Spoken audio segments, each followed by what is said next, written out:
ಒಂದಷ್ಟು ಜನರಿಗೆ ನಿರಂತರವಾಗಿ ಒಂದಷ್ಟು ಕ್ಲೂಗಳು ಸಿಗ್ತಾನೆ ಇವೆ. ಆ ಕ್ಲೂಗಳನ್ನ ಹುಡ್ಕೊಂಡು ಹೋಗ್ತಿರ್ಬೇಕಾದ್ರೆ ತುಂಬಾ ಜನ ಇವ್ರ ಮೇಲೆ ಅಟ್ಯಾಕ್ ಮಾಡೋದಕ್ಕೆ ಪ್ರಯತ್ನ ಪಡ್ತಾರೆ. ಅವ್ರ ಜೊತೆ ಫೈಟ್ ಮಾಡ್ತಾ ಹೀಗೆ ಕ್ಲೂಗಳನ್ನ ಫಾಲೋ ಮಾಡ್ತಾ ಮಾಡ್ತಾ ಈಜಿಪ್ಟ್ ನ ಒಂದು ಪಿರಮಿಡ್ ಹತ್ರ ಬಂದು ತಲುಪ್ತಾರೆ. ಪಿರಮಿಡ್ ನ ಒಳಗಡೆ ಇವ್ರಿಗೊಂದು ಸೀಕ್ರೆಟ್ ಆಗಿರುವಂತ ಜಾಗ ಸಿಗುತ್ತೆ. ಆ ಜಾಗದ ಒಳಗಡೆ ಬಂದು ನೋಡಿದ್ರೆ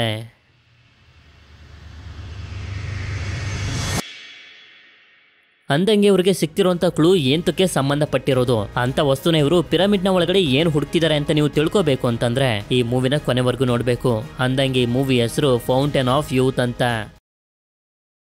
ಮೂವಿಯ ಮೊದಲ ಸೀನ್ ನಲ್ಲಿ ನಮ್ಗೆ ಥೈಲ್ಯಾಂಡ್ ಅನ್ನ ತೋರಿಸ್ತಾರೆ. ಇಲ್ಲೇ ಲ್ಯೂಕ್ ಅನ್ನೋ ಒಬ್ಬ ವ್ಯಕ್ತಿ ಟ್ಯೂಬ್ ಬ್ಯಾಗ್ ಅನ್ನ ಹಾಕೊಂಡು ಇವನ ಪಾಡಿಗೆ ಇವನು ಬೈಕ್ ನಲ್ಲಿ ಹೋಗ್ತಿರ್ಬೇಕಾದ್ರೆ ಅದೇ ಸಮಯಕ್ಕೆ ಕೆಸಮ್ ಅನ್ನೋ ಒಬ್ಬ ವ್ಯಕ್ತಿ ಇವನ ಹತ್ರ ಬರ್ತಾನೆ. ಹಾಗೆ ಅವನ ಜನರು ಲ್ಯೂಕ್ ನ ಸುತ್ತುವರೆದು ಬಿಟ್ಟಿರ್ತಾರೆ. ನಿನ್ನ ಬ್ಯಾಗ್ ನಲ್ಲಿರುವಂತ ಪೇಂಟಿಂಗ್ ನನ್ನ ಬಾಸ್ಗೆ ಸೇರಿರೋದು, ಅದನ್ನು ವಾಪಸ್ ಕೊಟ್ಬಿಡು ಅಂತ ಕೆಸಮ್ ಕೇಳಿದ್ರೆ ಲ್ಯೂಕ್ ಮಾತ್ರ ಅದಕ್ಕೆ ಒಪ್ಕೊಳ್ತಿರೋದಿಲ್ಲ. ಆದ್ರಿಂದ ಇವನಿಗೆ ಗನ್ನನ್ನ ತೋರಿಸಿ ಹೆದರ್ಸ್ತಾನೆ. ಅದಕ್ಕೆ ಇವನು ಕೂಡ ಸರಿ ಆಯ್ತು ಗಾಡಿನ ಸೈಡ್ ಹಾಕ್ತೀನಿ ಅನ್ನೋ ರೀತಿ ಬಂದು ಬ್ರೇಕ್ ಹಾಕಿ ಅವರೆಲ್ಲರನ್ನು ಮಾರಿಸಿ ತಪ್ಪಿಸ್ಕೊಂಡು ಹೋಗೋದಕ್ಕೆ ಶುರು ಮಾಡ್ತಾನೆ.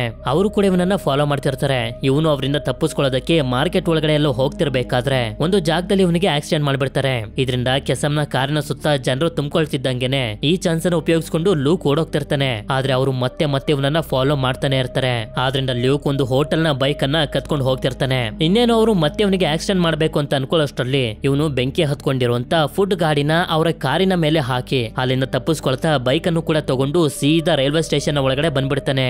ಇನ್ನೇನು ಟ್ರೈನ್ ಹೊಟ್ಟೋಗ್ಬೇಕು ಅಂತ ಅನ್ಕೊಳ್ಳೋಷ್ಟರಲ್ಲಿ ತುಂಬಾ ಕಷ್ಟಪಟ್ಟು ಟ್ರೈನ್ ನ ಹತ್ತುತ್ತಾನೆ. ನಂತರ ನಮ್ಗೆ ತೋರಿಸ್ತಾರೆ ಒಂದು ಪಿರಮಿಡ್ ನಲ್ಲಿ ಲ್ಯೂಕ್ ಸೂರ್ಯದೇವನ ಮುಖ ಇರುವಂತ ಒಂದು ಚಿನ್ನದ ಪ್ಲೇಟ್ ಅನ್ನ ಎತ್ಕೊಳ್ಳೋ ರೀತಿ ಇವನಿಗೆ ಕನಸು ಬೀಳ್ತಿರುತ್ತೆ.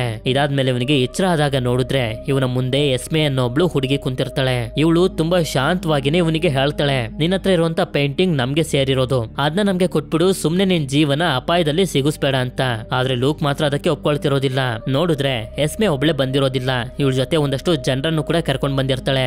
ಅವರು ಇವನ್ ಮೇಲೆ ಅಟ್ಯಾಕ್ ಮಾಡ್ತಿದ್ದಂಗೆನೆ ಎಸ್ಮೆ ಪೇಂಟಿಂಗ್ ಅನ್ನ ಕಿತ್ಕೊಂಡು ಹೋಗ್ತಿರ್ತಾಳೆ. ಆದ್ರೆ ಲ್ಯೂಕ್ ಅವ್ರ ಜೊತೆ ಎಲ್ಲ ಫೈಟ್ ಮಾಡಿ ಎಸ್ಮೆ ಹತ್ರ ಬಂದು ಇವಳಿಗೂ ಕೂಡ ಹೊಡೆದು ಒಂದು ರೂಮ್ ನಲ್ಲಿ ಕೂಡ ಹಾಕಿ ಹೊರಗಡೆ ಬಂದ್ಬಿಡ್ತಾನೆ. ಹಾಗೆ ಪಕ್ಕದಲ್ಲಿದ್ದಂತ ಐರನ್ ರಾಡ್ ಅನ್ನ ಹಿಡ್ಕೊಂಡು ಟ್ರೈನ್ ಇಂದನೂ ಕೂಡ ಎಳ್ಕೊಬಿಡ್ತಾನೆ. ನಂತರ ನಮ್ಗೆ ಶಾರ್ಲೆಟ್ ಅನ್ನೊಬ್ಳು ಲೇಡಿನ ತೋರಿಸ್ತಾರೆ. ಶಾರ್ಲೆಟ್ ಹಾಗೆ ಇವಳ ಗಂಡ ಆಗಿರುವಂತ ಹೆರಾಲ್ಡ್ಗೆ ಡಿವೋರ್ಸ್ ಆಗ್ತಿರುತ್ತೆ. ಅಷ್ಟೇ ಅಲ್ಲದೆ ಇವರಿಬ್ಬರ ಮಗ ಯಾರ ಹತ್ರ ಇರ್ಬೇಕು ಅನ್ನೋ ಜಗಳನು ಕೂಡ ಹಾಗಾಗಿ ಇವರಿಬ್ಬರ ಮಧ್ಯೆ ನಡೀತಿರುತ್ತೆ.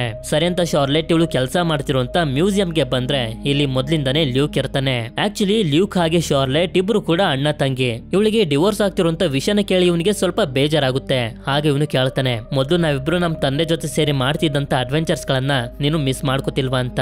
ಆ ಮಾತ್ ಕೇಳ್ತಿದ್ದಂಗೆನೆ ಇವಳು ಸ್ವಲ್ಪ ಯೋಚನೆಯಲ್ಲಿ ಮುಳುಗೋಗ್ತಾಳೆ. ಆಗ ಲ್ಯೂಕ್ ಶಾರ್ಲೆಟ್ ನ ಅಲ್ಲಿ ನೋಡು ಇಲ್ಲಿ ನೋಡು ಅಂತ ಯಾಮಾರಿಸ್ತಾ ಈ ಮ್ಯೂಸಿಯಂ ನಲ್ಲಿರುವಂತ ಒಂದು ಪೇಂಟಿಂಗ್ ಅನ್ನ ಕತ್ಕೊಂಡು ಹೋಗೋದಕ್ಕೆ ಶುರು ಮಾಡ್ತಾನೆ. ಶಾರ್ಲೆಟ್ ಅವನನ್ನ ಫಾಲೋ ಮಾಡ್ಕೊಂಡು ಹೊರಗಡೆ ಬಂದು ನೋಡಿದ್ರೆ ಬಂದು ಕಾರ್ನ ಒಳಗಡೆ ಹತ್ಕೋ, ಆಮೇಲೆ ಬೇಕಾದ್ರೆ ನಿನ್ ಪೇಂಟಿಂಗ್ ನಿನ್ಗೆ ವಾಪಸ್ ಸಿಗುತ್ತೆ ಅಂತ ಹೇಳ್ತಾನೆ. ಸರಿ ಅಂತ ಇವಳು ಕೂಡ ಹತ್ಕೊಂಡಿರ್ತಾಳೆ. ಅದೇ ಸಮಯಕ್ಕೆ ಪೊಲೀಸರು ಕೂಡ ಇವರನ್ನ ಚೇಸ್ ಮಾಡೋದಕ್ಕೆ ಶುರು ಮಾಡ್ತಾರೆ ಪೇಂಟಿಂಗ್ ಅನ್ನ ಕತ್ಕೊಂಡು ಹೋಗ್ತಿರೋದಕ್ಕೆ. ಆದ್ರೆ ಲ್ಯೂಕ್ ಒಂದು ಸ್ಪೋರ್ಟ್ಸ್ ಕಾರನ್ನ ತಂದಿರೋದ್ರಿಂದ ಇವ್ರು ಮಾತ್ರ ಅವರ ಕೈಗೆ ಸಿಗ್ತಾನೆ ಇರೋದಿಲ್ಲ. ನಂತರ ಇವರು ಕಾರನ್ನ ತಗೊಂಡು ಒಂದು ಟ್ರಕ್ ನ ಒಳಗಡೆ ಬರ್ತಾರೆ. ಆಗ ನಮ್ಗೆ ಟ್ರಕ್ ಅನ್ನ ಓಡಿಸ್ತಿರುವಂತ ಡೆಬ್ ಹಾಗೆ ಒಳಗಡೆ ಇರುವಂತ ಮರ್ಫಿ ಪರಿಚಯ ಆಗ್ತಾರೆ. ನಂತರ ಮರ್ಫಿ ಆ ಪೇಂಟಿಂಗ್ ನ ಹಿಂದೆ ಏನೋ ಚೆಕ್ ಮಾಡ್ತಿರೋದನ್ನ ನೋಡಿ ಶಾರ್ಲೆಟ್ ಲ್ಯೂಕ್ಗೆ ಬೈತಿರ್ತಾಳೆ, ನೀನ್ ಇನ್ನೂ ಕೂಡ ಬದಲಾಗಿಲ್ವಾ, ಯಾಕೆ ನಿಧಿಗಳ ಹಿಂದೆ ಬಿದ್ದಿರ್ತೀಯ, ಅದ್ ನಿನ್ ಸಿಗೋದಿಲ್ಲ ಬಿಟ್ಬಿಡು ಅಂತ. ಆದ್ರೆ ಇವ್ನ್ ಮಾತ್ರ ಅವಳ ಮಾತನ್ನ ಕೇಳೋದಕ್ಕೆ ರೆಡಿ ಆಗಿರೋದಿಲ್ಲ. ಹೀಗೆ ಇವರಿಬ್ರು ಮಾತಾಡ್ತಿರ್ಬೇಕಾದ್ರೆ ನಮ್ಗೆ ಗೊತ್ತಾಗುತ್ತೆ ಇವರಿಬ್ಬರ ತಂದೆ ಈಗ ಬದುಕಿಲ್ಲ ಅಂತ. ಅಷ್ಟೇ ಅಲ್ಲದೆ ಮರ್ಫಿ ಆ ಪೇಂಟಿಂಗ್ ನ ಹಿಂದೆ ಏನೋ ಹುಡುಕ್ತಿದ್ನಲ್ಲ, ಇವ್ರು ಹುಡುಕ್ತಿರೋದು ಈ ಪೇಂಟಿಂಗ್ ನಲ್ಲಿ ಇವರಿಗೆ ಸಿಗೋದಿಲ್ಲ. ಏನು ಹುಡುಕ್ತಿದ್ದೀರಂತ ಶಾರ್ಲೆಟ್ ಕೇಳ್ತಿದ್ದಂಗೆನೆ ಲ್ಯೂಕ್ ಇವಳ ಮಾತನ್ನ ಮರೆಸ್ತಾ ಇವಳಿಗೆ ಸ್ಪ್ರೇ ಮಾಡಿ ಅನ್ಕಾನ್ಶಿಯಸ್ ಮಾಡ್ಬಿಡ್ತಾನೆ. ಸ್ವಲ್ಪ ಹೊತ್ತಿನ ನಂತರ ಇವಳಿಗೆ ಎಚ್ಚರ ಆದಾಗ ಒಂದು ಪಾರ್ಕ್ ನಲ್ಲಿ ಇರ್ತಾಳೆ. ಅಲ್ಲಿಂದ ಇವಳು ಮ್ಯೂಸಿಯಂಗೆ ಬಂದ್ರೆ ಮ್ಯೂಸಿಯಂ ಅವ್ರಿಗೆ ಅನ್ನಿಸ್ತಿರುತ್ತೆ ಆ ಪೇಂಟಿಂಗ್ ಅನ್ನ ಕದಿಯೋದಕ್ಕೆ ಇವಳು ಕೂಡ ಸಹಾಯ ಮಾಡಿದ್ಲು ಅಂತ. ನಂತರ ಈ ಕೇಸ್ ಅನ್ನ ಇನ್ವೆಸ್ಟಿಗೇಟ್ ಮಾಡೋದಕ್ಕೆ ಇಂಟರ್ಪೋಲ್ ಪೊಲೀಸ್ ಆಗಿರುವಂತ ಜಮಾಲ್ ಅಬ್ಬಾಸ್ ಕೂಡ ಬಂದಿರ್ತಾನೆ. ಇವನು ಲ್ಯೂಕ್ ಹಾಗೆ ಅವನ ಟೀಮ್ ನವರ ಹಿಂದೆ ತುಂಬಾ ವರ್ಷಗಳ ಹಿಂದೆಯಿಂದನೂ ಬಿದ್ದಿದ್ದಾನೆ. ಯಾವಾಗ ಇವರಿಬ್ರು ಪೇಂಟಿಂಗ್ ಕಳ್ತನ ಆಗಿದ್ದಂತ ಜಾಗಕ್ಕೆ ಬಂದು ನೋಡ್ತಾರೋ ಲ್ಯೂಕ್ ಎತ್ಕೊಂಡು ಹೋಗಿದ್ದಂತ ಪೇಂಟಿಂಗ್ ಮತ್ತೆ ಇದೇ ಜಾಗದಲ್ಲಿ ಇರುತ್ತೆ. ಇದಾದ್ಮೇಲೆ ಶಾರ್ಲೆಟ್ ಹೆರಾಲ್ಡ್ ನ ಮನೆಗೆ ಬಂದು ಇವನಿಗೆ ಹೇಳ್ತಾಳೆ, ನನ್ನ ಕೆಲಸ ಹೋಗಿದೆ, ಸ್ವಲ್ಪ ದಿನ ನೀನು ಥಾಮಸ್ ನ ನಿನ್ನ ಹತ್ರನೇ ಇಟ್ಕೋ ಅಂತ. ಆಗ ನಮ್ಗೆ ಇಲ್ಲೇ ಇವರಿಬ್ಬರ ಮಗ ಆಗಿರುವಂತ ಥಾಮಸ್ ನ ತೋರಿಸ್ತಾರೆ. ಯಾವಾಗ ಇವಳು ಲ್ಯೂಕ್ ಹತ್ರ ಬರ್ತಾಳೋ ಲ್ಯೂಕ್ ನ ಟೀಮ್ ನಲ್ಲಿ ಓವನ್ಸ್ ಕಾರ್ವರ್ ಅನ್ನೋ ಒಬ್ಬ ವ್ಯಕ್ತಿನೂ ಕೂಡ ಇರ್ತಾನೆ. ಆಗ ಎಲ್ಲರೂ ಸೇರಿ ಇವಳಿಗೆ ಹೇಳ್ತಾ ಹೋಗ್ತಾರೆ, ನಾವು ಫೌಂಟೇನ್ ಆಫ್ ಯೂತ್ ನ ಹುಡುಕ್ತಿದೀವಿ, ಅದಕ್ಕೆ ದುಡ್ಡನ್ನ ಹಾಕ್ತಿರೋದು ಓವನ್ ಅಂತ. ಆಕ್ಚುಲಿ ಫೌಂಟೇನ್ ಆಫ್ ಯೂತ್ ಅಂತಂದ್ರೆ ಮ್ಯಾಜಿಕಲ್ ನೀರು ಸಿಗುವಂತ ಒಂದು ಜಾಗ. ಅದ್ರಲ್ಲಿರುವಂತ ನೀರನ್ನು ಕುಡಿದ್ರೆ ಮನುಷ್ಯನಿಗೆ ಯಾವುದೇ ತರದ ಕಾಯಿಲೆ ಇರ್ಲಿ ಅದೆಲ್ಲ ವಾಸಿಯಾಗಿ ಅವನಿಗೆ ಯಾವತ್ತೂ ಕೂಡ ಸಾವೇ ಬರೋದಿಲ್ಲ, ಅಮರನಾಗೋಗ್ತಾನೆ. ಈಗ ಓವನ್ಗೆ ಲಿವರ್ ಕ್ಯಾನ್ಸರ್ ಇದೆ, ಇವನು ಸಾಯೋದ್ರಲ್ಲಿದ್ದಾನೆ. ಆದ್ರಿಂದಾನೇ ಇವರಿಗೆ ದುಡ್ಡನ್ನ ಹಾಕಿ ಕೆಲಸದಲ್ಲಿ ಹೆಲ್ಪ್ ಮಾಡ್ತಿರೋದು. ಹಾಗೆ ಫೌಂಟೇನ್ ಆಫ್ ಯೂತ್ ನ ಹುಡುಕಿದ್ರೆ ನಮ್ಮ ಫ್ಯಾಮಿಲಿಗೆ ಒಳ್ಳೆ ಹೆಸರು ಬರುತ್ತೆ ಅಂತಾನೆ ಲ್ಯೂಕ್ ಈ ಕೆಲಸಕ್ಕೆ ಒಪ್ಕೊಂಡಿರೋದು. ಇದಾದ್ಮೇಲೆ ಇವಳಿಗೆ ಫೋಟೋಗಳನ್ನ ತೋರಿಸ್ತಾ ಹೇಳ್ತಾ ಹೋಗ್ತಾರೆ. ಪುರಾತನ ಕಾಲದಿಂದನೂ ಫೌಂಟೇನ್ ಆಫ್ ಯೂತ್ ನ ಮೆನ್ಷನ್ ಮಾಡ್ತಾ ಅದ್ರ ಕತೆಗಳನ್ನ ಹೇಳ್ತಾ ಬಂದಿದ್ದಾರೆ. ಆ ಕತೆಗಳನ್ನ ನಂಬೋದಾದ್ರೆ ಫೌಂಟೇನ್ ಆಫ್ ಯೂತ್ ನೀರನ್ನ ಕುಡಿದ್ರೆ ಒಳ್ಳೆ ಆರೋಗ್ಯ ಸಿಗುತ್ತೆ, ಅಮರರಾಗ್ತಾರೆ ಅಂತ ನಮ್ಗೆ ಗೊತ್ತು. ಆದ್ರೆ ಫೌಂಟೇನ್ ಆಫ್ ಯೂತ್ ಯಾರಿಗೂ ಸಿಗ್ಬಾರ್ದು ಅಂತ ದೇವತೆಗಳು ಒಂದಷ್ಟು ಮನುಷ್ಯರ ಜೊತೆ ಸೇರಿ ಫೌಂಟೇನ್ ಆಫ್ ಯೂತ್ ನ ಒಂದು ಜಾಗದಲ್ಲಿ ಬಚ್ಚಿಟ್ಬಿಟ್ರು. ದೇವತೆಗಳ ಜೊತೆ ಸೇರ್ಕೊಂಡು ಅದನ್ನ ಬಚ್ಚಿಟ್ಟಂತ ಮನುಷ್ಯರನ್ನ ಪ್ರೊಟೆಕ್ಟರ್ಸ್ ಅಂತ ಕರೀತಾರೆ. ಕಾಲ ಕಳೀತಿದ್ದಂಗೆನೆ ಪ್ರೊಟೆಕ್ಟರ್ಸ್ ಗಳ ವಂಶದಲ್ಲಿ ಒಂದೊಂದೇ ತಲೆಮಾರಿಗೂ ಆ ಫೌಂಟೇನ್ ಆಫ್ ಯೂತ್ ಎಲ್ಲಿದೆ ಅನ್ನೋದು ಗೊತ್ತಾಗ್ತಾ ಬಂತು. ನಂತರ 1600ನೇ ಇಸ್ವಿಲಿ 6 ಆರ್ಟಿಸ್ಟ್ ಗಳು ಅವರವರ ಪೇಂಟಿಂಗ್ ನಲ್ಲಿ ಆ ಫೌಂಟೇನ್ ಆಫ್ ಯೂತ್ ಎಲ್ಲಿದೆ ಅನ್ನೋದ್ರ ಬಗ್ಗೆ ಒಂದೊಂದು ಕ್ಲೂಗಳನ್ನ ಬಿಟ್ರು. ಯಾಕೆಂತಂದ್ರೆ ಈ 6 ಆರ್ಟಿಸ್ಟ್ ಗಳು ಆ ಪ್ರೊಟೆಕ್ಟರ್ಸ್ ಗಳ ಫ್ಯಾಮಿಲಿಗೆನೆ ಸೇರಿದವರು ಅಂತ ಹೇಳಿ ಈಗಾಗ್ಲೇ ಇವರು ಕದ್ದಿರುವಂತ 6 ಪೇಂಟಿಂಗ್ಸ್ ಗಳನ್ನ ತೋರಿಸ್ತಾರೆ. ಅದರಲ್ಲಿ 5 ಪೇಂಟಿಂಗ್ಸ್ ಗಳಲ್ಲಿ ಕ್ಲೂ ಆಗಿ ಒಂದೊಂದು ಅಕ್ಷರಗಳು ಇರ್ತವೆ. ಆದ್ರೆ ರೀಸೆಂಟ್ ಆಗಿ ಶಾರ್ಲೆಟ್ ಕೆಲಸ ಮಾಡ್ತಿದ್ದಂತ ಮ್ಯೂಸಿಯಂ ಇಂದ ಒಂದು ಪೇಂಟಿಂಗ್ ಅನ್ನ ಕದ್ರಲ್ಲ, ಆ ಪೇಂಟಿಂಗ್ ನಲ್ಲಿ ಯಾವುದೇ ತರದ ಕ್ಲೂ ಇರ್ಲಿಲ್ಲ.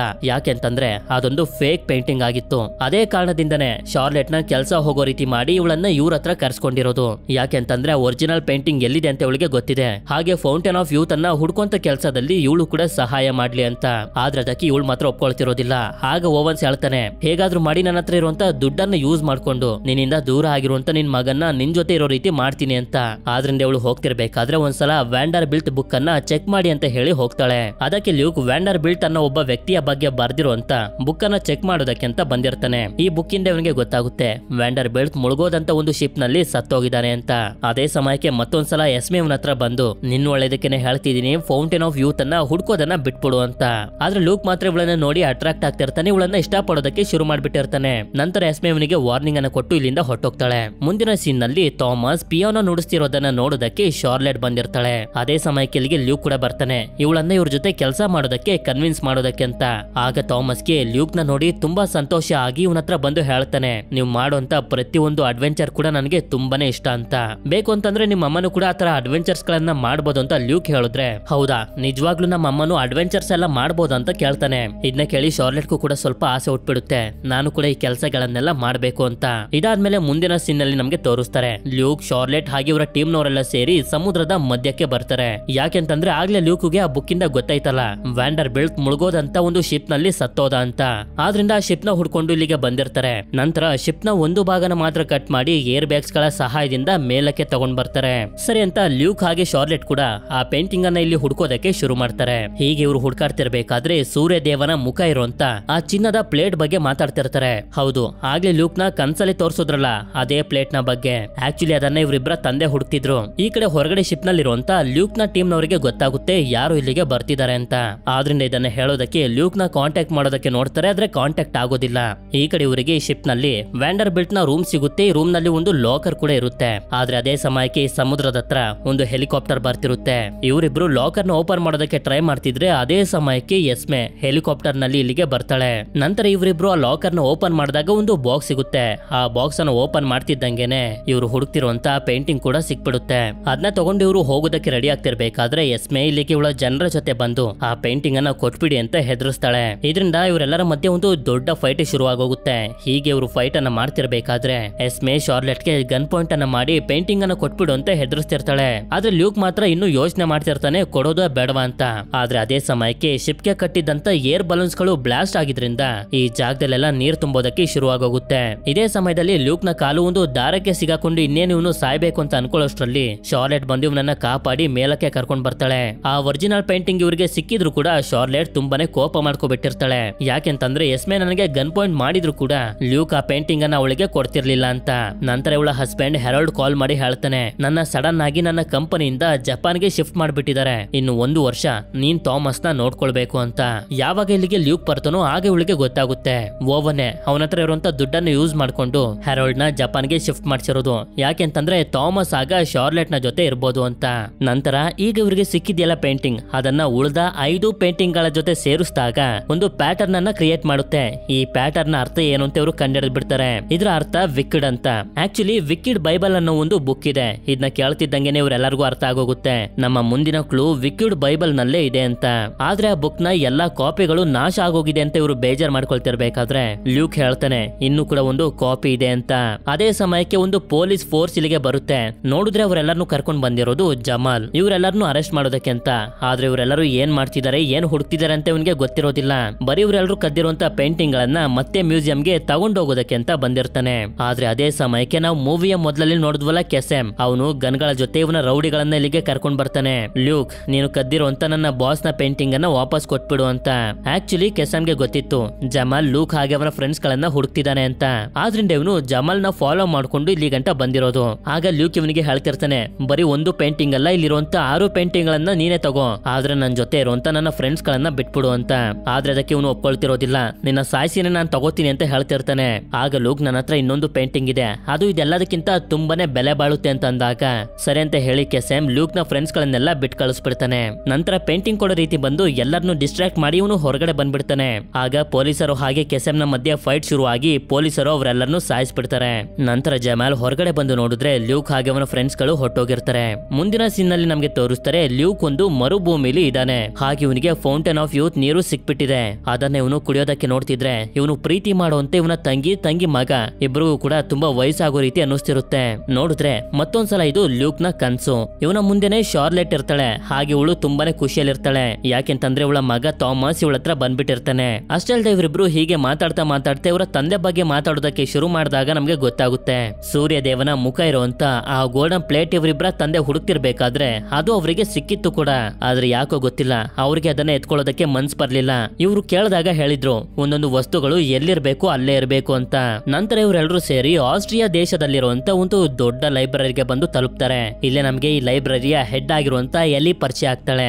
ಆಕ್ಚುಲಿ ಹೇಳ್ಬೇಕು ಅಂತಂದ್ರೆ ಓವನ್ಸ್ ಇವರೆಲ್ಲರನ್ನು ಒಳಗಡೆ ಹೋಗೋದಕ್ಕೆ ಸ್ಪೆಷಲ್ ಪರ್ಮಿಷನ್ ನ ಕೊಡ್ಸಿರ್ತಾನೆ. ಯಾಕೆಂತಂದ್ರೆ ಆ ವಿಕ್ಯುಡ್ ಬೈಬಲ್ ಇದೇ ಲೈಬ್ರರಿ ಇರೋದು. ನಂತರ ನಮ್ಗೆ ತೋರಿಸ್ತಾರೆ ಆ ಲೈಬ್ರರಿಯ ಮುಂದೆನೆ ಇರುವಂತ ರೆಸ್ಟೋರೆಂಟ್ ಗೆ ಓವನ್ಸ್ ಥಾಮಸ್ ನ ಕರ್ಕೊಂಡ್ ಬಂದಿರ್ತಾನೆ. ಹೀಗೆ ಮಾತಾಡ್ತಾ ಇವರಿಬ್ರು ಫ್ರೆಂಡ್ಸ್ ಗಳಾಗ್ತಿರ್ತಾರೆ. ಆಗ್ಲೇ ನಮ್ಗೆ ಗೊತ್ತಾಗೋದು ಓವನ್ಸ್ ನಾವು ಯೋಚನೆ ಮಾಡೋದಕ್ಕಿಂತ ತುಂಬಾನೇ ದೊಡ್ಡ ಶ್ರೀಮಂತ, ಸಾವಿರಾರು ಕೋಟಿಗಳೆಲ್ಲ ಇವನಿಗೆ ಲೆಕ್ಕಕ್ಕೆ ಇಲ್ಲ ಅಂತ. ಈ ಕಡೆಯಲ್ಲಿ ಇವರೆಲ್ಲರನ್ನು ಕರ್ಕೊಂಡು ಲೈಬ್ರರಿ ಇರುವಂತ ಒಂದು ಸೀಕ್ರೆಟ್ ಆಗಿರುವಂತ ರೂಮ್ಗೆ ಕರ್ಕೊಂಡ್ ಬರ್ತಾಳೆ. ಯಾಕೆಂತಂದ್ರೆ ವಿಕ್ಯುಡ್ ಬೈಬಲ್ ನ ಯಾರಿಗೂ ಗೊತ್ತಾಗದೇ ಇರೋ ರೀತಿ ಇದೇ ಜಾಗದಲ್ಲಿ ಇವರು ಬಚ್ಚಿಟ್ಟಿರೋದು. ಅದೇ ಸಮಯಕ್ಕೆ ಹೊರಗಡೆ ನೋಡಿದ್ರೆ ಎಸ್ಮೆ ಕೂಡ ಇವಳ ಜನರನ್ನ ಕರ್ಕೊಂಡು ಈ ಲೈಬ್ರರಿ ಹತ್ರ ಬಂದು ತಲುಪ್ತಾಳೆ. ಇದನ್ನ ನೋಡಿದಂತ ಮರ್ಫಿ ಎಲ್ಲರಿಗೂ ಈ ವಿಷಯನ ತಿಳಿಸ್ತಾನೆ. ಆದ್ರಿಂದ ಲ್ಯೂಕ್ ಹೊರಗಡೆ ಬಂದು ಎಸ್ಮೆನ ಹುಡುಕಾಡ್ತಿದ್ರೆ ಅವಳು ಇವನ ಹಿಂದೆನೆ ಇರ್ತಾಳೆ. ಈ ಕಡೆ ಶಾರ್ಲೆಟ್ ಹಾಗೆ ಡೆಬ್ ಇಬ್ರು ಕೂಡ ಈ ವಿಕ್ಯುಡ್ ಬೈಬಲ್ ನಲ್ಲಿ ಇವ್ರಿಗೆ ಬೇಕಾಗಿರುವಂತ ಕ್ಲೂನ ಹುಡುಕ್ತಿರ್ತಾರೆ. ನಂತರ ಎಸ್ಮೆ ಲ್ಯೂಕ್ಗೆ ಅರ್ಥ ಮಾಡಿಸೋದಕ್ಕೆ ಟ್ರೈ ಮಾಡ್ತಾಳೆ. ನೀನ್ ಮಾಡ್ತಿರೋದು ಸರಿಯಲ್ಲ, ಇದನ್ನೆಲ್ಲ ಇಲ್ಲಿಗೆ ಬಿಟ್ಬಿಡು ಅಂತ. ಆದ್ರೆ ಇವ್ನ್ ಮಾತ್ರ ಅದನ್ನ ಕೇಳೋದಕ್ಕೆ ರೆಡಿ ಆಗಿರೋದಿಲ್ಲ. ಇದರಿಂದ ಇವರಿಬ್ಬರ ಮಧ್ಯೆ ಫೈಟ್ ಶುರು ಆಗೋಗುತ್ತೆ. ಎಸ್ಮೆ ಕಡೆ ಒಬ್ಬ ವ್ಯಕ್ತಿ ಫೈಟ್ ಮಾಡೋದಕ್ಕೆ ನೋಡಿದ್ರು ಕೂಡ ಅವನಿಗೆ ಲ್ಯೂಕ್ ಚೆನ್ನಾಗಿ ಹೊಡೆದಾಕ್ಬಿಡ್ತಾನೆ. ಆದ್ರಿಂದ ಎಸ್ಮೆ ಲ್ಯೂಕ್ಗೆ ಗನ್ ಪಾಯಿಂಟ್ ಅನ್ನ ಮಾಡಿ ಇವನನ್ನ ಹೆದರಿಸ್ತಾ ಇವನನ್ನ ಕಟ್ಟಾಕೋದಕ್ಕೆ ನೋಡ್ತಿದ್ರೆ ಲ್ಯೂಕ್ ಇವಳ ಕಾಲನ್ನ ಕಟ್ಟಾಕಿ ಕೆಳಗಡೆ ತಳ್ಬಿಡ್ತಾನೆ ನೇತಾಡ್ಲಿ ಅಂತ. ಆದ್ರೆ ಹೊರಗಡೆ ಎಸ್ಮೆ ಕಡೆಯ ಜನರು ತುಂಬಾ ಇದಾರೆ ಅಂತ ಮರ್ಫಿ ಹೇಳ್ತಿದ್ದಂಗೆನೆ ಲ್ಯೂಕ್ ಬಂದು ಇವರಿಬ್ರಿಗೂ ಹೇಳ್ತಾನೆ ನಾವು ಪ್ಲಾನ್ ಬಿ ನ ಸ್ಟಾರ್ಟ್ ಮಾಡ್ಬೇಕು ಅಂತ. ಆಕ್ಚುಲಿ ಪ್ಲಾನ್ ಬಿ ಬೇರೆ ಏನು ಅಲ್ಲ, ಬುಕ್ ಅನ್ನ ಕತ್ಕೊಂಡು ಹೋಗೋದು. ಇದರಿಂದ ಎಲ್ಲಿಗೆ ಪ್ರಜ್ಞೆ ತಪ್ಪಿಸಿ ಇಲ್ಲೇ ಇದ್ದಂತ ಒಂದು ಜಾಗನ ಬ್ಲಾಸ್ಟ್ ಮಾಡಿ ಹೊರಗಡೆ ಹೋಗೋದಕ್ಕೆ ಜಾಗ ಮಾಡ್ಕೊಂಡು ಬುಕ್ ಅನ್ನ ಕದೀತಿರ್ತಾರೆ. ಆದ್ರೆ ಇದು ಶಾರ್ಲೆಟ್ಗೆ ಮಾತ್ರ ಇಷ್ಟ ಆಗ್ತಿರೋದಿಲ್ಲ. ಆದ್ರೆ ಇದನ್ನ ಬಿಟ್ಟು ಬೇರೆ ದಾರಿ ಇಲ್ದೇ ಇರೋದ್ರಿಂದ ಇವಳು ಕೂಡ ಹೋಗ್ತಿರ್ತಾಳೆ. ಎಸ್ಮೆ ಬಂದು ನೋಡೋಷ್ಟರಲ್ಲಿ ಅವ್ರು 3 ಜನ ಗಟರ್ನ ದಾರಿಯಿಂದ ಹೊಟ್ಟೋಗ್ತಿರ್ತಾರೆ. ನಂತರ ರೆಸ್ಟೋರೆಂಟ್ ನಲ್ಲಿ ಇದ್ದಂತ ಓವನ್ ಹಾಗೆ ಥಾಮಸ್ ಹೊರಗಡೆ ಬರ್ತಿದ್ದಂಗೆನೆ ಇಬ್ರು ವ್ಯಕ್ತಿಗಳು ಬಂದು ಇವ್ರನ್ನ ಕರ್ಕೊಂಡು ಹೋಗೋದಕ್ಕೆ ನೋಡ್ತಾರೆ. ಆದ್ರೆ ಓವನ್ ಅವರಿಬ್ರಿಗೂ ಚೆನ್ನಾಗಿ ಹೊಡೆದಾಕ್ಬಿಡ್ತಾನೆ. ನಂತರ ಎಲ್ಲರೂ ಹೋಟೆಲ್ ರೂಮ್ ಗೆ ಬಂದಾಗ ಇವ್ರ ಮೇಲೆ ಅಟ್ಯಾಕ್ ಆಗಿದ್ದನ್ನ ಥಾಮಸ್ ಎಲ್ಲರಿಗೂ ಹೇಳ್ಬಿಡ್ತಾನೆ. ಇದನ್ನ ಕೇಳಿ ಶಾರ್ಲೆಟ್ಗೆ ಯಾಕೋ ಇದೆಲ್ಲ ಸರಿ ಅನ್ನಿಸ್ತಿರೋದಿಲ್ಲ. ಈ ಕಡೆ ಇಷ್ಟೊತ್ತಿಗೆ ಲೈಬ್ರರಿ ನಡೆದಿರುವಂತ ಕಳ್ತನ್ ಬಗ್ಗೆ ಜಮಾಲ್ಗೂ ಕೂಡ ಗೊತ್ತಾಗಿರುತ್ತೆ.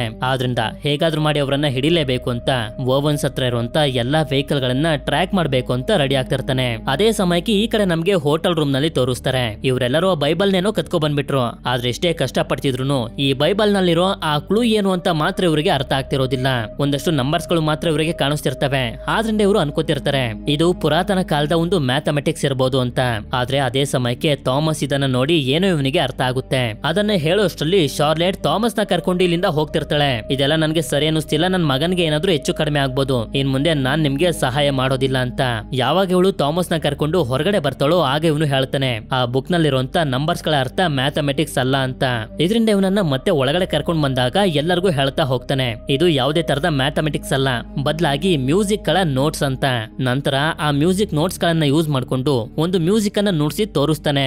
ಆಗ ಮ್ಯೂಸಿಕ್ ಅನ್ನ ರೆಕಾರ್ಡ್ ಮಾಡ್ಕೊಂಡು ಸರ್ಚ್ ಮಾಡಿದಾಗ ಇವರಿಗೆ ಗೊತ್ತಾಗುತ್ತೆ ಈ ಮ್ಯೂಸಿಕ್ ಇರುವಂತ ಸಾಂಗ್ ನ ಹೆಸರು ವಾಟರ್ ಇನ್ ದ ಡೆಸರ್ಟ್. ಈ ಸಾಂಗ್ ಪ್ರಪಂಚದಲ್ಲಿರುವಂತ 7 ಅದ್ಭುತಗಳ ಬಗ್ಗೆ ಹೇಳುತ್ತೆ ಅಂತ. ನಂತರ ಇವರು ಪ್ರಪಂಚದ ಮ್ಯಾಪ್ ನಲ್ಲಿ ಆ 7 ಅದ್ಭುತಗಳನ್ನ ನೋಡ್ತಾರೆ. ಆಗ ಇವರಿಗೆ ಗೊತ್ತಾಗುತ್ತೆ. ಆಗ್ಲೇ ಇವರು 6 ಪೇಂಟಿಂಗ್ಸ್ ಗಳಲ್ಲಿ ಸಿಕ್ತಂತ ಅಕ್ಷರಗಳನ್ನ ಜೋಡಿಸಿದಾಗ ಒಂದು ಪ್ಯಾಟರ್ನ್ ಕ್ರಿಯೇಟ್ ಆಯ್ತಲ್ಲ, ಅದೇ ತರದ ಪ್ಯಾಟರ್ನ್ ನಲ್ಲಿ ಪ್ರಪಂಚದ ಈ 7 ಅದ್ಭುತಗಳು ಮ್ಯಾಪ್ ನಲ್ಲಿ ಕಾಣಿಸ್ತಿದಾವೆ ಅಂತ. ಆದ್ರೆ ಈಜಿಪ್ಟ್ ನಲ್ಲಿರುವಂತ ಪಿರಮಿಡ್ ಮಾತ್ರ ಆ ಲೈನ್ ನಲ್ಲಿ ಇರೋದಿಲ್ಲ. ಇದನ್ನ ನೋಡಿ ಇವರಿಗೆ ಅರ್ಥ ಆಗೋಗುತ್ತೆ. ಪ್ರಪಂಚದ ಅದ್ಭುತಗಳಲ್ಲಿ ಒಂದಾಗಿರುವಂತ ಈಜಿಪ್ಟ್ ನಲ್ಲಿರುವಂತ ಪಿರಮಿಡ್ ನಲ್ಲೇ ಆ ಫೌಂಟೇನ್ ಆಫ್ ಯೂತ್ ಇರೋದು ಅಂತ. ನಂತರ ಓವನ್ ಶಾರ್ಲೆಟ್ ನ ಕನ್ವಿನ್ಸ್ ಮಾಡ್ತಿರ್ತಾನೆ, ಸೆಕ್ಯೂರಿಟಿನ ಜಾಸ್ತಿ ಮಾಡಿಸ್ತೀನಿ, ನಿಮ್ಗೆ ಏನು ಆಗದೆ ಇರೋ ರೀತಿ ನೋಡ್ಕೋತೀನಿ, ನೀನು ಕೂಡ ನಮ್ ಜೊತೆ ಬಾ ಅಂತ. ಇನ್ನೇನ್ ಮಾಡೋದು ಅಂತ ಇವಳು ಕೂಡ ಸರಿ ಅಂತ ಒಪ್ಕೊಬಿಡ್ತಾಳೆ. ನಂತರ ಮತ್ತೊಂದ್ಸಲ ಇವನು ಸೂರ್ಯ ದೇವತೆಯ ಮುಖ ಇರುವಂತ ಚಿನ್ನದ ಪ್ಲೇಟ್ ಅನ್ನ ಎತ್ಕೊಳ್ಳೋದಕ್ಕೆ ಟ್ರೈ ಮಾಡ್ತಿರ್ತಾನೆ. ಆದ್ರೆ ಈ ಸಲ ಇವನಿಗೆ ಇವನ ತಂದೆಯ ಆತ್ಮ ಕಾಣಿಸಿ ಅವ್ರ ಜೊತೆ ಇವನು ಕೂಡ ಸತ್ತೋಗೋ ರೀತಿ ಅನ್ನಿಸ್ತಿರುತ್ತೆ. ಎಚ್ಚರ ಆಗ್ತಿದ್ದಂಗೆ ಶಾರ್ಲೆಟ್ಗೆ ವಿಷಯನ ಇವನು ಹೇಳ್ತಾನೆ. ಈ ತರ ಕನ್ಸ್ಗಳೆಲ್ಲ ಏನಕ್ಕೆ ಇವನಿಗೆ ಬರ್ತಿದೆ ಅಂತ ಇವನಿಗೆ ಮಾತ್ರ ಅರ್ಥ ಆಗ್ತಿರೋದಿಲ್ಲ. ಆದ್ರೆ ಇವನ್ ಮನ್ಸಲ್ಲಿ ಒಂದು ಮಾತ್ರ ಅನ್ಸೋದಕ್ಕೆ ಶುರುವಾಗಿರುತ್ತೆ, ಈ ತರ ಪುರಾತನ ದೇವತೆಗಳ ವಸ್ತುಗಳನ್ನ ಅವುಗಳು ಎಲ್ಲಿರ್ತಾವೋ ಅಲ್ಲೇ ಬಿಟ್ರೆ ಒಳ್ಳೇದು ಅಂತ. ಈ ಕಡೆ ಎಸ್ಮೆ ಇವಳ ಬಾಸ್ ಆಗಿರುವಂತ ದ ಎಲ್ಡರ್ ಹತ್ರ ಬಂದು ತಲುಪಿರ್ತಾಳೆ. ಆಕ್ಚುಲಿ ಎಸ್ಮೆನ ಕಳಿಸಿ ಲ್ಯೂಕ್ ಹಾಗೆ ಅವನ ಟೀಮ್ ಅನ್ನ ತಡೆಯೋದಕ್ಕೆ ನೋಡ್ತಿರೋದು ಇವನೇ. ಯಾಕೆಂತಂದ್ರೆ ಮೂವಿಯ ಮೊದಲೇ ನಮ್ಗೆ ಹೇಳುದ್ರಲ್ಲ, ದೇವತೆಗಳು ಫೌಂಟೇನ್ ಆಫ್ ಯೂತ್ ಅನ್ನ ಪ್ರೊಟೆಕ್ಟ್ ಮಾಡೋದಕ್ಕೆ ಒಂದಷ್ಟು ಪ್ರೊಟೆಕ್ಟರ್ಸ್ ಗಳನ್ನ ಬಿಟ್ಟಿದ್ರು. ಹಾಗೆ ಆ ಪ್ರೊಟೆಕ್ಟರ್ಸ್ ಗಳ ಒಂದೊಂದೇ ತಲೆಮಾರಿಗೆ ಗೊತ್ತಾಗ್ತಾ ಬಂತು ಆ ಫೌಂಟೇನ್ ಆಫ್ ಯೂತ್ ಎಲ್ಲಿದೆ ಅಂತ. ಅದೇ ಪ್ರೊಟೆಕ್ಟರ್ಸ್ ಗಳ ವಂಶಕ್ಕೆ ಸೇರ್ತವನು ಈ ಎಲ್ಡರ್. ಏನೇ ಆದ್ರೂ ಪರವಾಗಿಲ್ಲ, ಫೌಂಟೇನ್ ಆಫ್ ಯೂತ್ ಅನ್ನ ಪ್ರೊಟೆಕ್ಟ್ ಮಾಡ್ಬೇಕು, ಅದು ಲ್ಯೂಕ್ ಹಾಗೆ ಅವನ ಫ್ರೆಂಡ್ಸ್ ಗಳಿಗೆ ಸಿಗದೇ ರೀತಿ ನೋಡ್ಕೋಬೇಕು ಅಂತ ಇವನು ಡಿಸೈಡ್ ಮಾಡ್ಬಿಟ್ಟಿರ್ತಾನೆ. ನಂತರ ನಮ್ಗೆ ತೋರಿಸ್ತಾರೆ ಹೆಲಿಕಾಪ್ಟರ್ ನಲ್ಲಿ ಈಜಿಪ್ಟ್ ನ ಗೀಜಾ ಪಿರಮಿಡ್ ಹತ್ರ ಇವರು ಬರ್ತಿರ್ತಾರೆ. ಅಷ್ಟೇ ಅಲ್ಲದೆ ತುಂಬಾ ಅಡ್ವಾನ್ಸ್ ಆಗಿರುವಂತ ಟೆಕ್ನಾಲಜಿನ ಯೂಸ್ ಮಾಡಿ ಪಿರಮಿಡ್ ನ ಸ್ಕ್ಯಾನ್ ಮಾಡಿದಾಗ ಒಂದು ಸೀಕ್ರೆಟ್ ಆಗಿರುವಂತ ದಾರಿ ಇರೋದು ಇವ್ರಿಗೆ ಗೊತ್ತಾಗಿರುತ್ತೆ. ಇದಕ್ಕಿಂತ ಮೊದಲು ಈ ತರ ದಾರಿ ಇರೋದು ಯಾರಿಗೂ ಕೂಡ ಗೊತ್ತಿರ್ಲಿಲ್ಲ. ಆಗ ಶಾರ್ಲೆಟ್ ಲೂಕ್ಗೆ ಹೇಳ್ತಿರ್ತಾಳೆ, ನೀನ್ ಸ್ವಲ್ಪ ಕೇರ್ಫುಲ್ ಆಗಿರು. ಹಾಗೆ ನಿನ್ಗೆ ನೆನ್ಪಿದ್ಯಾ, ನಮ್ ತಂದೆ ಜೀವನ ಪೂರ್ತಿ ಹುಡುಕ್ತಂತ ಸೂರ್ಯ ದೇವತೆಯ ಮುಖ ಇರೋಂತ ಆ ಚಿನ್ನದ ತಟ್ಟೆ ಸಿಕ್ಕಿದ್ರು ಕೂಡ ನಮ್ ತಂದೆ ಅದನ್ನ ಎತ್ಕೊಳ್ಳಿಲ್ಲ. ಯಾಕೆಂತಂದ್ರೆ ಯಾವ್ಯಾವ ವಸ್ತುಗಳು ಎಲ್ಲೆಲ್ಲಿರ್ಬೇಕು ಅಲ್ಲಲ್ಲೇ ಇರ್ಬೇಕು ಅಂತ. ಅದನ್ನ ನೀನು ಕೂಡ ಸ್ವಲ್ಪ ತಲೆಯಲ್ಲಿ ಇಟ್ಕೋ ಅಂತ. ನಂತರ ಇವರು ಲ್ಯಾಂಡ್ ಆಗ್ತಿದ್ದಂಗೆನೆ ಪಿರಮಿಡ್ ನ ಬಗ್ಗೆ ಹೇಳೋದಕ್ಕೆ ಬಿಶಾರ ಅನ್ನೊಬ್ರು ಗೈಡ್ ನು ಕೂಡ ಕರ್ಸಿರ್ತಾರೆ.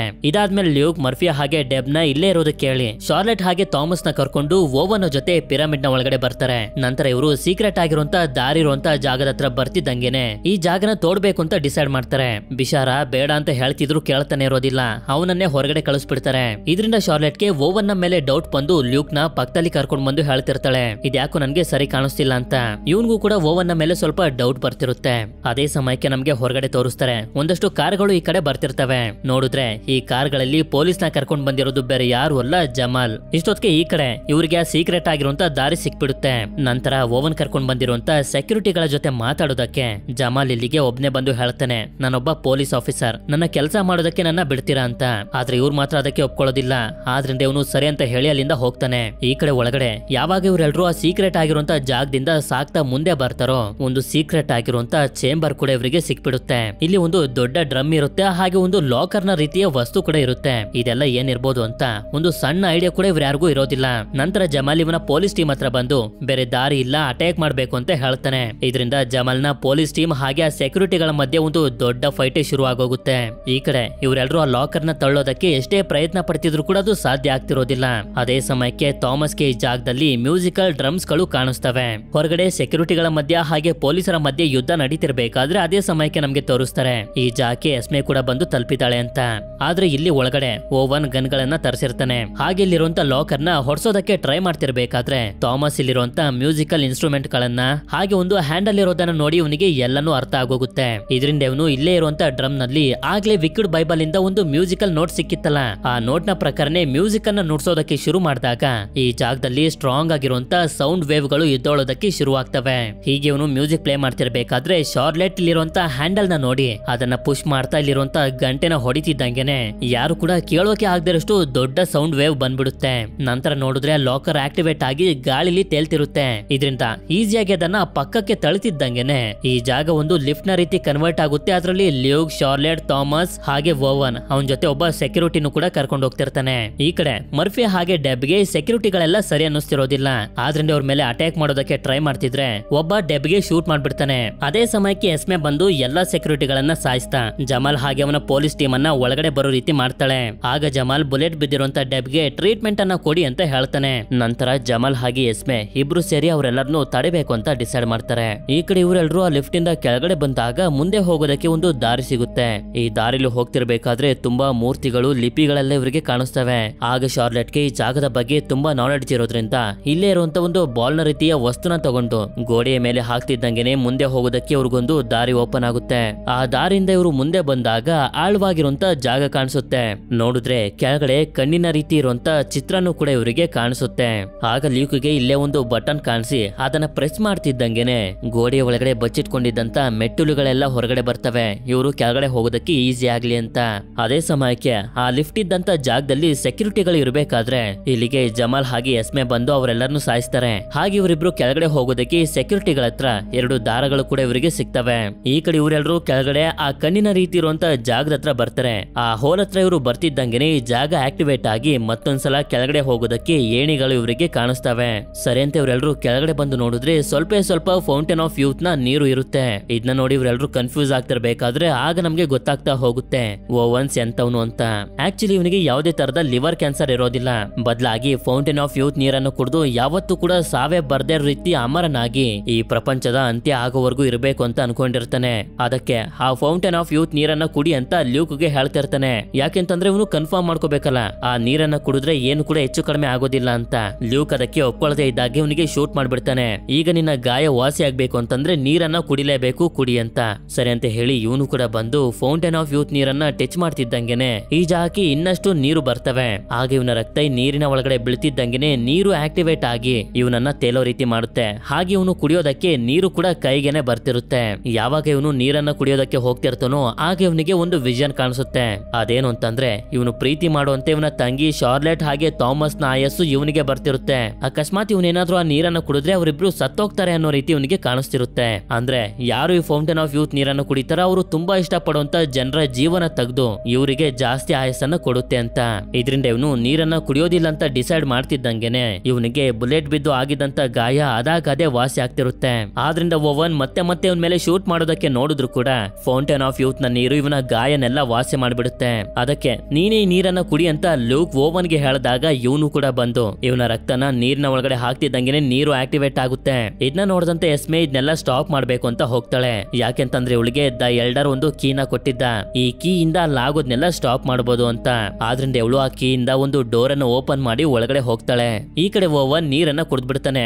ಇದರಿಂದ ಇವನ ಆಯಸ್ಸು ಇವನಿಗೆನೆ ಬರ್ತಿರುತ್ತೆ. ಯಾಕೆಂತಂದ್ರೆ ಓವನ್ ಇವನು ತುಂಬಾನೇ ಪ್ರೀತಿ ಮಾಡ್ತಾನೆ. ಇದರಿಂದ ಇವನಿಗೆ ವೇಗವಾಗಿ ವಯಸ್ಸಾಗೋದಕ್ಕೆ ಶುರುವಾಗಿ ಇನ್ನೇನು ಸಾಯೋದ್ರಲ್ಲಿ ಇರ್ತಾನೆ.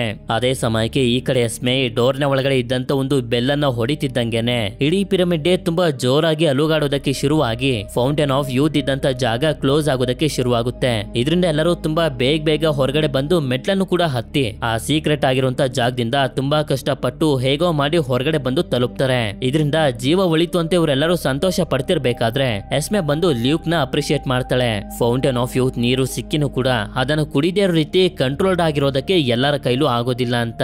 ನಂತರ ಜಮಾಲ್ ಡಿಸೈಡ್ ಮಾಡಿರ್ತಾನೆ ಎಲ್ಲಾ ಕ್ರೈಮ್ ನು ಓವನ್ ನ ಮೇಲೆ ಹಾಕಿ ಲ್ಯೂಕ್ ಹಾಗೆ ಅವನ ಫ್ಯಾಮಿಲಿನ ಅವನ ಟೀಮ್ ಅನ್ನ ಬಿಟ್ಬಿಡ್ಬೇಕು ಅಂತ. ಹಾಗೆ ಎಸ್ಮೆನು ಕೂಡ ಲ್ಯೂಕ್ಗೆ ಗುಡ್ ಬೈ ಹೇಳಿ ಇಲ್ಲಿಂದ ಹೋಗ್ತಾಳೆ. ಆಗ ಲ್ಯೂಕ್ಗೆ ಅರ್ಥ ಆಗ್ತಾ ಹೋಗುತ್ತೆ ಯಾಕೆ ಇವನ ತಂದೆ ಯಾವ್ಯಾವ ವಸ್ತುಗಳು ಎಲ್ಲೆಲ್ಲಿ ಇರಬೇಕು ಅಲ್ಲಲ್ಲೇ ಇದ್ರೆ ಒಳ್ಳೇದು ಅಂತ ಹೇಳ್ತಿದ್ರು ಅಂತ. ಇಲ್ಲಿಗೆ ಈ ಮೂವಿ ಎಂಡ್ ಆಗುತ್ತೆ. ಈ ಮೂವಿ ನಿಮ್ಮೆಲ್ಲರಿಗೂ ಇಷ್ಟ ಆಗಿರುತ್ತೆ ಅಂತ ಅನ್ಕೊಂಡಿದೀನಿ. ಇಷ್ಟ ಆಗಿತ್ತು ಅಂತಂದ್ರೆ ನನಗೆ ಕಮೆಂಟ್ ಮಾಡಿ ತಿಳಿಸಿ. ಈ ಮೂವಿಲಿ ಶಾರ್ಲೆಟ್ ನ ಮಗನ ಹೆಸರು ಏನು ಅಂತ. ಸರಿ, ವಿಡಿಯೋ ಇಷ್ಟ ಆಗಿತ್ತು ಅಂತಂದ್ರೆ ಲೈಕ್ ಮಾಡಿ. ಸಿಗೋಣ ಮತ್ತೊಂದು ಅಮೇಜಿಂಗ್ ಆಗಿರುವಂತ ವಿಡಿಯೋದಲ್ಲಿ. Until then stay tune mister explainer Kannada.